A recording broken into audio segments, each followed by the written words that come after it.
guess what? Yours truly cutting her hair again. Because, I don't know, I've been fell in love with short hair lately and I don't want it to grow long anymore. I think I'm going to stay with short hair this year because, a few weeks ago, I discovered a new movie.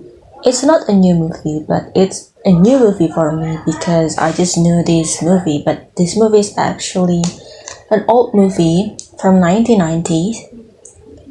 The title is Pump Up the Volume. And I have been loving this movie, like I watched it 5 times already. And there's this character, Nora De Niro, played by Samantha Mathis. She had short hair and I think it's so cool and I want to have that hair, although mine is a little longer than her. That movie just successfully made me want to have short hair. And also there's a news by the end of this video, so stay tuned. Today, you know what this video will be. I'm going to continue our discussion about Merlin, and I'm here with my flower tea in baby glass because why not?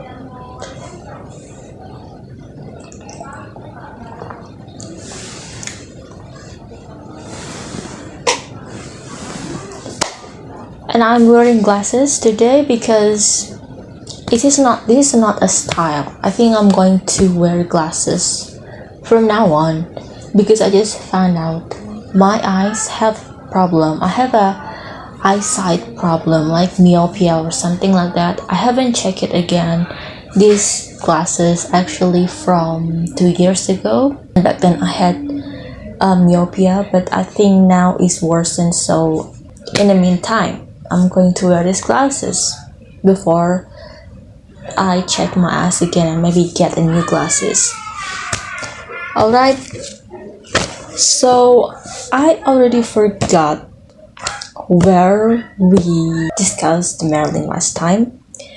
I thought we ended our discussion last time on Merlin's story, how his life not end, but like he imprisoned by the love of his life. So I'm going to read a bit back to where we left last time to remind you and me where this discussion is last time, okay? And before we get into the discussion, I want to apologize if you heard any of the noise because my neighbor are having their big family now. Okay, so I'm going to pick up on Thomas Mallory's version of Merlin, Le Morte d'Arthur.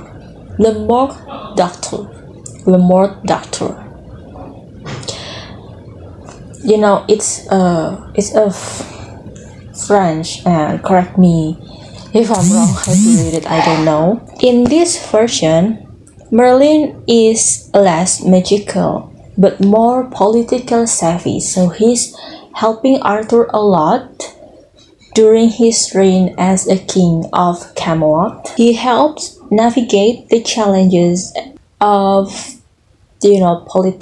politics in the Camelot. Merlin helps establish Camelot as a kingdom of justice and strength. He advises on creating the Round Table, symbolizing equality among Arthur's knights, and helps Arthur acquire magical artifacts to secure his rule, including the famous sword Excalibur. And beyond political advice, Merlin also serves as Arthur's teacher. He educates Arthur about leadership, justice, and royal responsibilities, and at the end he turned the untested king to the wise king of Camelot. And even after Merlin disappears from Arthur's life, his teaching is still influencing Arthur, how he took decision as a king. And that's basically his relationship with Arthur Pendragon. It's different from different version, like another version Merlin was purely Arthur's teacher, guardian, and mentor. On other version, Merlin is helping Arthur navigating politics and became political savvy. He became politically important in Camelot. And the next, we are going to discuss or talking about Merlin across literature and media.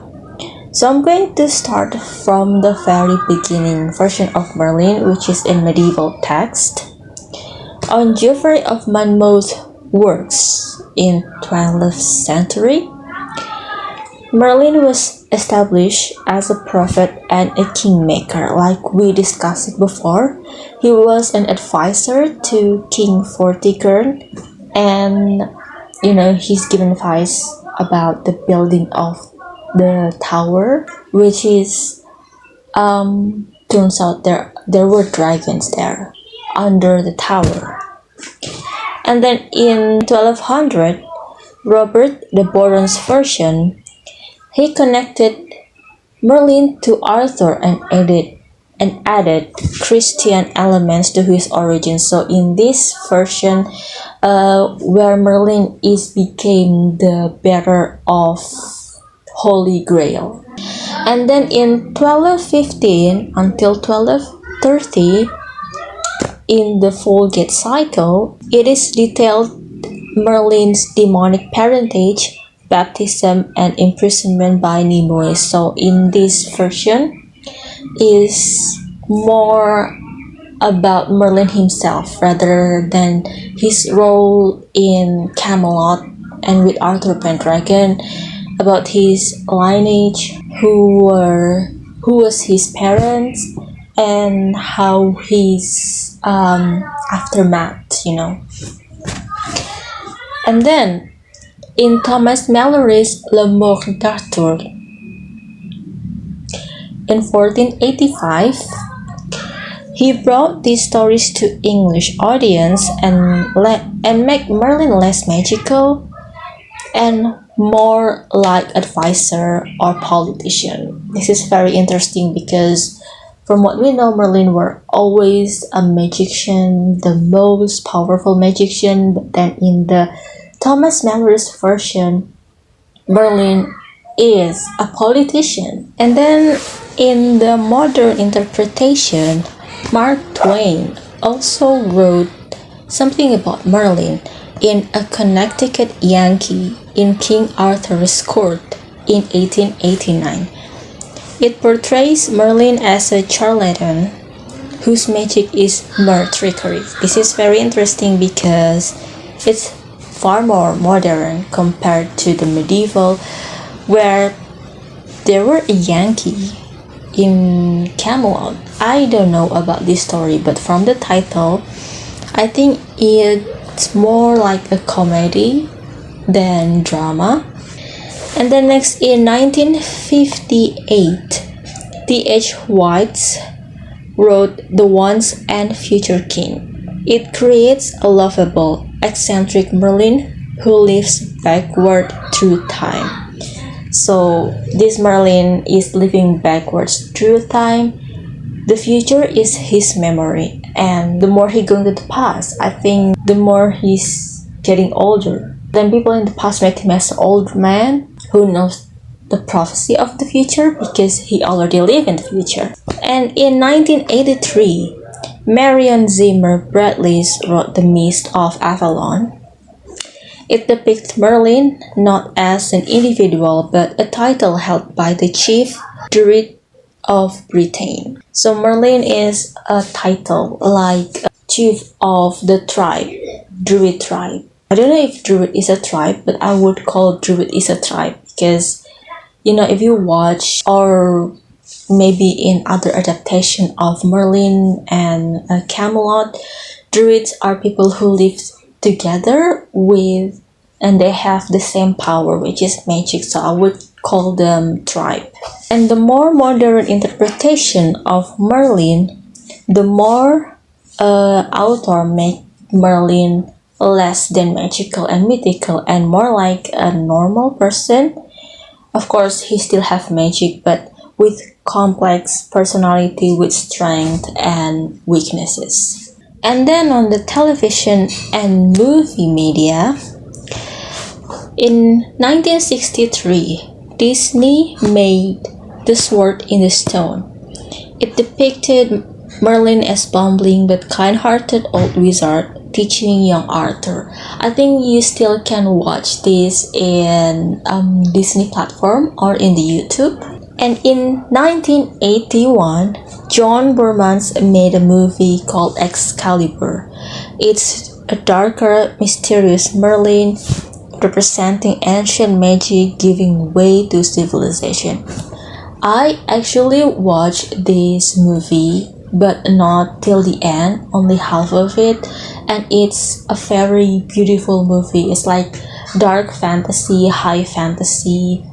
I think I should watch this till the end and find out the character dynamic and the telling of Merlin and King Arthur in this movie. And of course, the famous, more modern adaptation is BBC's Merlin from 2008 to 2012. A young man hiding his magical abilities in Camelot, where magic is outlawed. Merlin is portrayed by Colin Morgan. He was a young man and still figuring out his power and his life. It is very interesting because young Merlin is just like anyone, young people, discovering who they are, but of course Merlin is more complex because he has this power, but he also cannot show it because in Camelot, magic is outlawed, so it's very complicated, but could be related to We Are Young People. And in 2007, The Last Legion, it's a movie, Merlin depicted as a Roman warrior and mentor. From the title, I think it's very interesting, The Last Legion.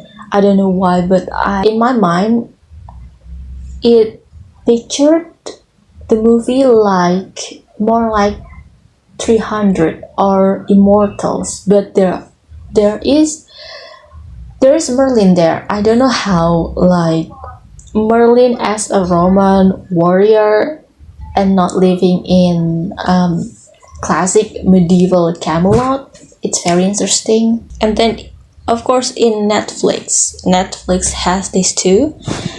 In 2020, a Netflix series Cursed is reimagining of Merlin as a young man who has lost his power. So in this series, it is more like a new retelling story of Merlin, Arthurian legend. But from what I heard, this series is more focused on the Lady of the Lake or Nimue. Actually, there are more of adaptations in books and movies that I cannot explain one by one. But on the books, most of them are series, like the A. Baron wrote series of Arthurian legends, and Mary Stuart. I only got the information of the third book, The Last Enchantment.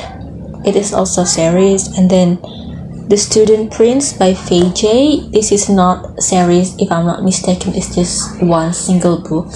And then of course the H. White series, The Once and Future King. And for TV and movie adaptation, there were First Night in 1995, Monty Python and the Holy Grail in 1975, The Fisher King in 1991, Camelot in 1967, King Arthur in 2004, The Kid Who Would Be King in 2019, and The Green Knight in 2021.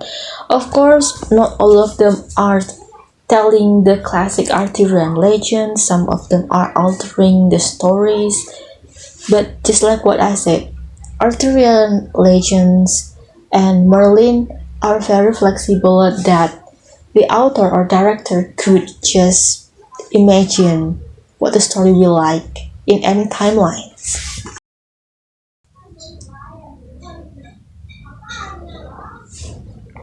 I need more. Next, we are talking about Merlin's legacy and symbolism. The most visible and the most influential symbolism about Merlin is the archetypal wizard. Because Merlin is influencing how we think a wizard should be. And this is shown on Dumbledore and Gandalf as the famous wizard on media, in modern media. He became the template for wizard in Western literature. Older magical figure who guides a young hero before disappearing, Merlin represents the balance between knowledge and wisdom. He possessed vast magical power but understand its limitation and the importance of using it responsibly. So I guess in the more traditional Merlin, he was old man guiding young man Arthur Pendragon before he disappeared. And this is also that many modern adaptations use, like Gandalf is guiding Frodo before he left, Dumbledore guiding Harry. And to be honest, when I was younger, I thought Gandalf and Dumbledore are the same person in different fandom, like how this person could exist in Harry Potter fandom and Lord of the Ring world. Only later I know that they are completely different person. And then Merlin also became symbol of political and religious. He started as a prophet who giving prophecies and were interpreted to comment on current events or support political claims. For example, during the Wars of the Roses, both sides cited Merlin's prophecies to justify their position. And religiously, Merlin bridges pagan and Christianity. So this is shown as Merlin as a druid. Druid was really symbolized as ancient British pagan practices. And then later he's serving as advisor to the king. And this is symbolized his service to Christian king, represent medieval Christianity attempt to incorporate older traditions. And then the most interesting, I think, is he also symbolized of redemption. And despite his demonic parents, and later he guides people to the true path. This is symbolized baptism, redemption. He symbolized the possibility of salvation regardless of origin. This duality made Merlin useful for medieval rites trying to reconcile Britain's pagan past with its Christianity present. I think this is very interesting, and also it symbolized of the choice, because Merlin was born from demonic parent. Of course, he didn't choose that. Nobody chose which parent they want to born with. And then he chose to go to the right path to redemption, Last but not least is influence on modern fantasy. His ability to move between worlds shapes how authors depict magic as something outside normal ability. Now wait a second, this is kind of remind me of Star Trek, especially the Next Generation, because I think Star Trek The Next Generation is Star Trek that really made me think a lot and remember all of things from there. Of course, it's a science fiction, and of course, there are many technobabbles trying to explain why things happen, and Star Trek did not really justify something mythical. But I think there are the similarities of magic and Star Trek. I remember watching the episode where Wesley Crusher working with this kind of this person that he touched the warp core, and then Enterprise is flying beyond the light speed, and the faster Enterprise flew, the more this alien disappeared. Like he project or he gave all of his energy to the engine of Enterprise, and I think that's some kind of magic. But of course, Star Trek explained it as this trans-dimensional creature. This is kind of remind me of that. Merlin also influencing the trope of tragic aspect of magic that have high price. His complex morality provides a template for morally ambiguous magical mentor. This is actually something I don't like because I feel like it's very confusing. Imagine you have a mentor, but then you don't know if your mentor is really on your side or they tell you the truth and you have to find out yourself. It's very annoying. The burden of foresight, the responsibility of magical knowledge, and tension between magical forces and ordinary society all echo Merlin's story. So, even with no direct Arthurian connection, Merlin's influence is portrayed as both wondrous and dangerous, but also powerful and constrained.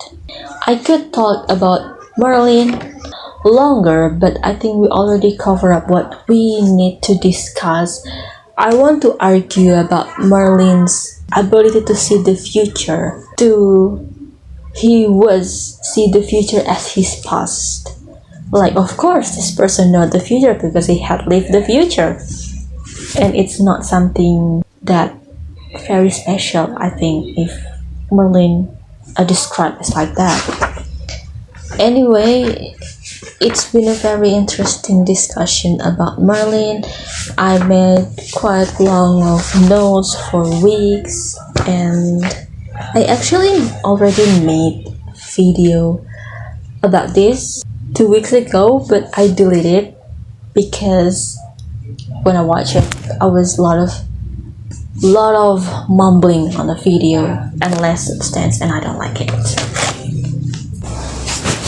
The reason why I made this analysis and summary about Merlin was because last month I was watching BBC Merlin, and I wonder why Merlin is like that, why Merlin is young, why he is different from the Merlin I know.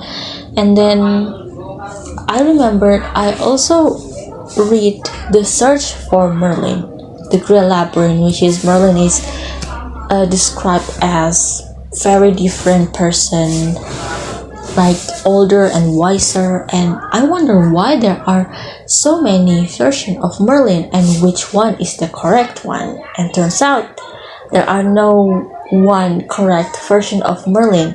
It really depends on the author, how they want to interpret Merlin, and how they want to write Arthurian legends. I could write this, I could make Arthurian story in modern setting in 2026. Maybe Merlin was considered a mentally ill old man before Arthur discovered he was actually very wise. Yep, but lately, I have moved on from this Merlin and Arthurian and medieval literature, and I'm moved to more modern especially on the 90s. I have discovering a lot of 90s movies and I'm obsessed with it. Like I could list some of 90s movies I watch and I really love it, but I'm not going to talk about it. Oh, and anyway, the mobile games that I played called King's Choice. It's not about Arthurian legends, but there are Arthurian characters that you could play as your knight.